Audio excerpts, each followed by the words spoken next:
नमस्कार दोस्तों। महाभारत एक ऐसा युद्ध जिस युद्ध के अंत से कलयुग का प्रारंभ हुआ था।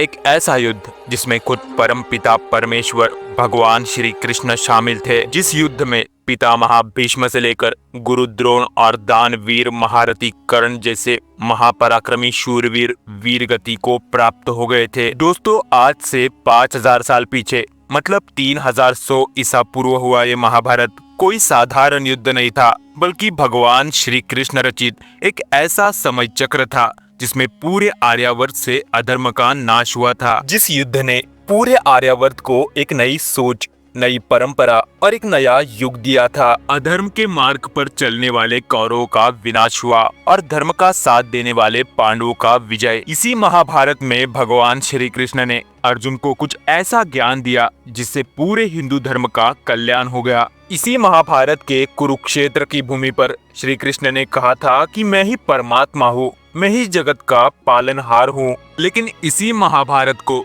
कुछ लोग आज भी एक काल्पनिक कथा मानते हैं। इसीलिए दोस्तों, आज हम महाभारत से जुड़े कुछ ऐसे सबूत देखने वाले हैं जिससे इन कबूतरों की बोलती बंद हो जाएगी।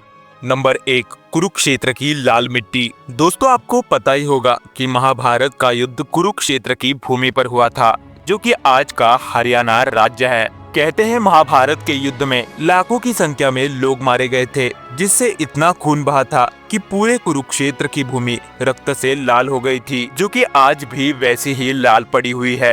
दोस्तों, कुछ सालों पहले यहाँ आर्कियोलॉजिस्ट की टीम ने बहुत बड़ा संशोधन किया था, जिसमें भारी संख्या में लोहे से बने हुए सैनिकों के शस्त्र मिले थे और बहुत बड़े बड़े कंकाल, जो कि आज से 3000 बीसी के थे, जो कि महाभारत का काल था। Number 2, Hidimba one. दोस्तों, वनवास के दौरान जब पांडव पूरे भारतवर्ष में दर दर जंगलों में भटक रहे थे, तभी कहा जाता है कि पांडुपुत्र भीम ने राक्षसों के राजा हिडिंब को मारकर उसकी बहन राक्षसी हिडिंबा से शादी कर ली थी। यही हिडिंबा जो अपने पुत्र घटोत्कच के साथ घने जंगलों में रहा करती थी। दोस्तों, आपको जानकर हैरानी होगी कि इसी हिडिंबा का घर भारत के हिमाचल प्रदेश के मनाली में है, जिसे हिडिंबा वन से जाना जाता है। दोस्तों, यहाँ एक मंदिर भी है जिसमें मनाली की आराध्य देवी हिडिंबा की पूजा की जाती है। नंबर 3, लाक्षागृह। दोस्तों, आप लोग ये बात जानते होंगे कि अहंकार और अधर्म से भरे दुर्योधन ने अपने शकुनी मामा के साथ मिलकर ना जाने कितनी बार पांडवों को मारने का प्रयास किया था। ऐसे ही एक बार दुर्योधन ने सिंहासन की लालच में अपने ही मामा के बातों में आके एक ऐसे लाक्षागृह का निर्माण करवाया था, जिसमें उसने पांडव समेत उनकी मां को जिंदा जलाने की कोशिश की थी। हालांकि पांडव इससे सुरक्षित बचने के लिए थे, लेकिन यही लाक्षागृह आज उत्तर प्रदेश के बरनावा में है। दोस्तों, कहते हैं ये वही लाक्षागृह है जिसमें दुर्योधन ने पांडवों को जिंदा जलाने की कोशिश की थी। नंबर 4, चक्रव्यूह का मानचिन्ह। दोस्तों, आपको पता ही होगा कि महाभारत युद्ध में सबसे खतरनाक और जानलेवा एक व्यूह रचना थी, जिसे चक्रव्यूह रचना कहा जाता था, जिसमें एक बार अंदर गए हुए व्यक्ति को वापस बाहर निकलना नामुमकिन के बराबर था, जिसे भेदने की विद्या गुरु द्रोणाचार्य, भीष्म पितामह और श्रेष्ठ धनुर्धर अर्जुन को ही थी। हालांकि अर्जुन के बेटे अभिमन्यु को इसके अंदर जाने की विद्या प्राप्त थी, लेकिन बाहर निकलने की नहीं, जिसके कारण वो इस चक्रव्यूह में वीर गति को प्राप्त हो गए थे। दोस्तों, लेकिन इसी चक्रव्यूह का मानचिन्ह आज भी हिमाचल प्रदेश के एक मंदिर में है। कहा जाता है कि पांडव जब अपने अज्ञातवास में थे,